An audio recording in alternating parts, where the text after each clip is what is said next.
Bonjour à tous, nous sommes le dimanche 7 août 2022.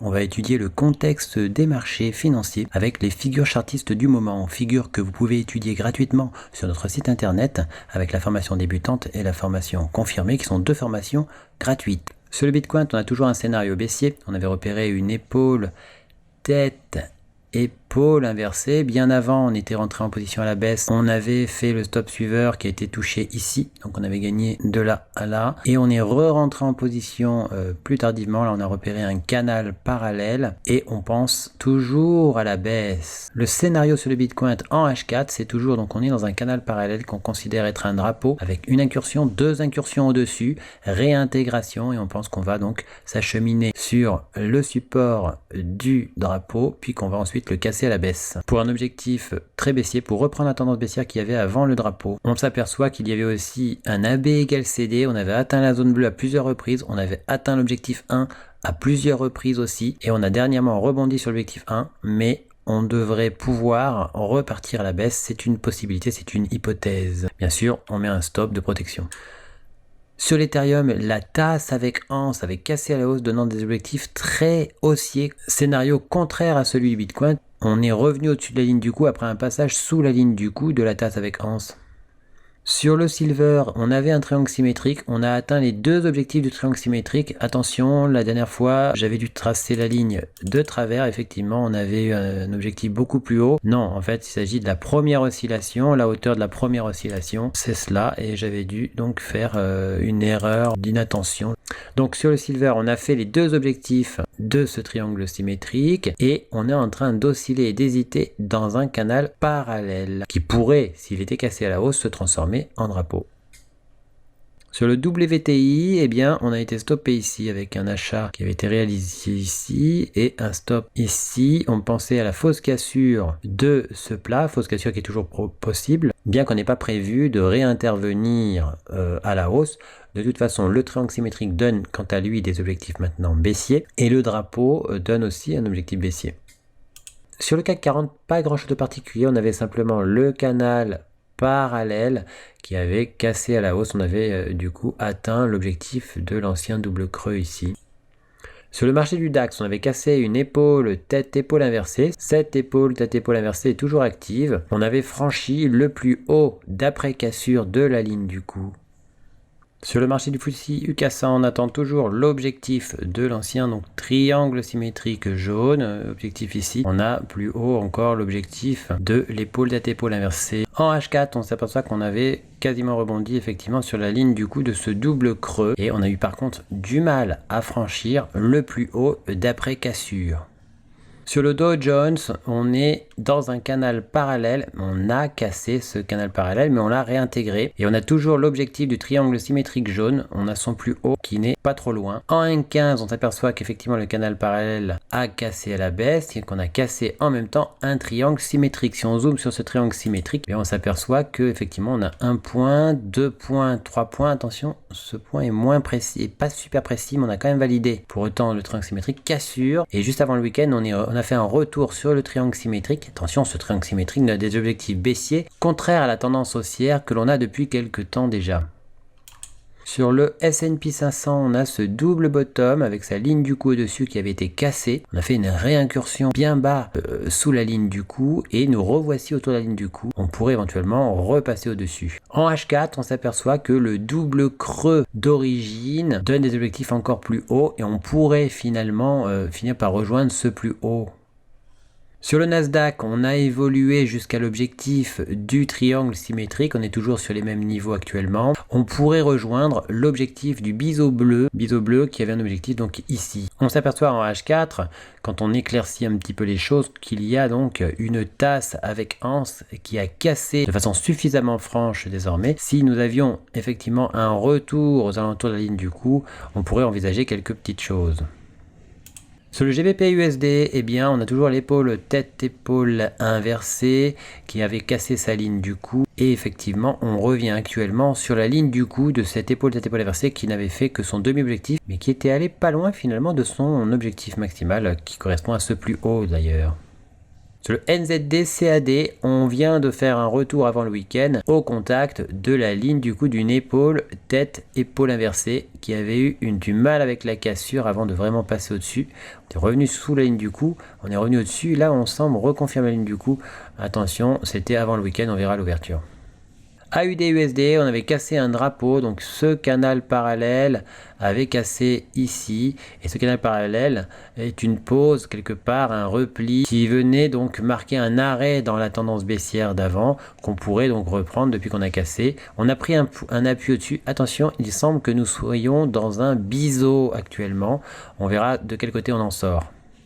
Sur l'euro CAD, on avait donc rebondi sur le demi-objectif de ce triangle rectangle. On pourrait rejoindre le plat de ce triangle rectangle. On avait vu effectivement un H1 qui avait un autre triangle rectangle qui avait cassé lui à la hausse et qui donne un objectif très haussier avec le plat du triangle H4 comme obstacle qui pourrait être un premier objectif remarquable. Sur l'euro-dollar, on avait toujours notre triangle symétrique qui avait cassé à la hausse avec pas mal d'hésitation et finalement qui a eu du mal à franchir ce plus haut qui pourrait signer un arrêt de la chose et un retournement progressif. Par contre, on n'a pas encore invalidé ce triangle symétrique. Toutefois, ce triangle symétrique et cette cassure haussière sont contraires à la tendance de fond globale qui effectivement est une tendance très baissière avec ce triangle symétrique qui prend simplement appui sur la parité 1 euro pour 1 dollar. Sur l'euro-dollar, on s'aperçoit qu'il y avait aussi un drapeau qui avait cassé à la hausse. On est revenu au sein du drapeau. On est revenu au-dessus. On reprend appui actuellement sur le drapeau. Prudence tout de même sur le dollar, effectivement. La tendance de fond reste toujours très baissière. Sur le GBP CHF, on avait notre triangle rectangle qui avait cassé à la hausse. Et puis, on avait formé un plus haut qu'on a eu du mal à franchir, même s'il y a eu plusieurs tentatives. Et finalement, on est reparti en dessous. Attention, prudence sur le GBP CHF. Sur l'euro GBP, on n'a pas réussi à faire l'objectif du drapeau avant un repli remarquable, assez dynamique. Toutefois, l'objectif du drapeau pourrait se réaliser malgré tout plus tard. Soyons prudents tout de même sur l'euro GBP. Sur l'euro AUD, on imaginait une éventuelle épaule, tête, épaule inversée, mais il faudrait pour cela une cassure de la ligne du coup. On est pas si loin que ça de la ligne du coup, mais ça ne veut pas dire qu'on va la casser vraiment. Donc il va falloir patienter et attendre vraiment la cassure potentielle. En H4, on s'aperçoit que l'épaule, tête-épaule potentielle se forme autour d'un niveau remarquable qu'on avait mis en jaune. Sur le AUD-CHF, on avait toujours ce triangle symétrique qui avait cassé à la baisse ici. On était revenu en pullback sur le triangle symétrique une première fois, puis une deuxième fois autour de la pointe, et on a fait un repli. On pourrait toujours aller à l'objectif chartiste, c'est tout à fait possible. CAD-CHF, on avait le drapeau, voilà, qui avait cassé la baisse, le triangle rectangle qui avait cassé la baisse. On a recassé la baisse après une réintégration à la fois du triangle rectangle et du drapeau, puis on est remonté au-dessus dans le triangle rectangle avant de repartir en dessous. On a toujours les objectifs chartistes du triangle rectangle, on a un objectif encore plus bas pour le drapeau. Sur le USD-CAD, on a eu du mal à franchir ce niveau jaune et on pensait à un éventuel repli non loin du triangle symétrique avec un scénario qui consistait à dire que l'on allait rebondir juste avant de toucher réellement le triangle symétrique daily. Et effectivement, on a ce scénario qui se forme. Donc nous, on avait abandonné le scénario parce qu'on était parti un peu loin en dessous de notre ligne marron. Pour autant, le scénario fonctionne depuis cette ligne verte. Effectivement, on a rebondi et on espère un rebond jusqu'à au moins parallèle à la ligne verte, donc c'est-à-dire la ligne pointillée ici. On commence à s'en rapprocher.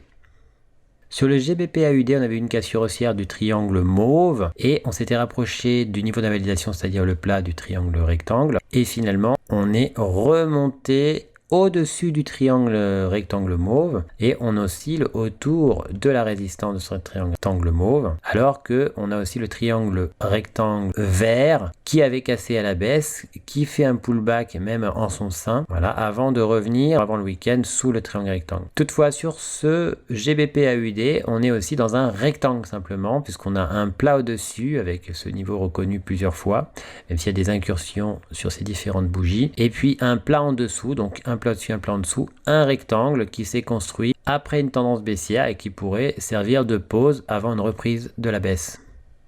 Sur le GBP NZD, on avait cassé le triangle symétrique. On est venu buter contre ce plus bas. On est revenu sur le triangle symétrique. On pourrait très bien repartir à la baisse et aller vers les objectifs chartistes du triangle symétrique. Mais on a envisagé que le rectangle pourrait casser à la hausse au final. Et donc, il y a contradiction entre le rectangle et le triangle symétrique. Toutefois, le rectangle n'a pas encore cassé à la hausse. De la même manière, eh bien, on a un rectangle sur le NZDJPY qui est en fait aussi un triple top puisqu'il y a 3 sommets. Triple top qui a cassé sa ligne du coup ici, qui fait un retour à l'intérieur de la figure depuis quelque temps. Si ce retour devait être effectivement une remontée jusqu'à cassure haussière, alors on aurait un rectangle cette fois-ci, mais pour l'instant on a bien un triple top avec un objectif baissier. AUDJPY, on a toujours notre diamant. On était rentré en position ici, mais on s'est fait toucher au break-even lors d'une remontée. On est revenu s'appuyer précisément sur le diamant. On pourrait faire encore un retour un peu à l'intérieur et repartir vers les objectifs du diamant effectivement. Mais prudence, on a eu du mal à franchir ce niveau jaune là qui est un niveau sensible semble-t-il. Sur l'euro JPY, eh bien, on fait un retour, un rebond depuis quelque temps. Pour autant, le triangle rectangle est toujours valide. On avait cassé ce triangle rectangle ici, on était descendu, puis on avait fait un retour en pullback sur la figure avant de descendre sur le premier objectif chartiste, c'est-à-dire le demi-objectif du triangle rectangle, la ligne pointillée, et le plus bas du triangle rectangle aussi. Pour recevoir gratuitement les nouvelles figures chartistes en notification, vous allez sur le site internet, vous cliquez sur Analyse VIP. Une fois que vous êtes sur Analyse VIP, vous cliquez sur S'abonner et puis vous n'aurez plus qu'à vous inscrire ici. Vous mettez un mail, un mot de passe, vous indiquez que vous n'êtes pas un robot et vous mettez S'inscrire. Vous serez alors abonné, vous recevrez toutes les notifications des nouvelles figures trouvées, que ce soit les figures chartistes ou les figures harmoniques. Figures que vous pouvez étudier gratuitement dans nos 2 formations gratuites, le niveau débutant et le niveau confirmé. On a encore 3 autres niveaux qui eux sont payants. En cliquant sur figures chartistes, vous arrivez sur la liste des figures chartistes du moment que l'on a postées. Vous retrouvez aussi les vidéos concernant les analyses chartistes du moment. N'hésitez pas à venir aussi nous découvrir sur notre blog, tout en haut ici, blog. Vous y trouverez nos derniers posts, les défis Hard Trade, ainsi que toutes les nouvelles Hard Trade. À bientôt sur notre site hardtrade.com.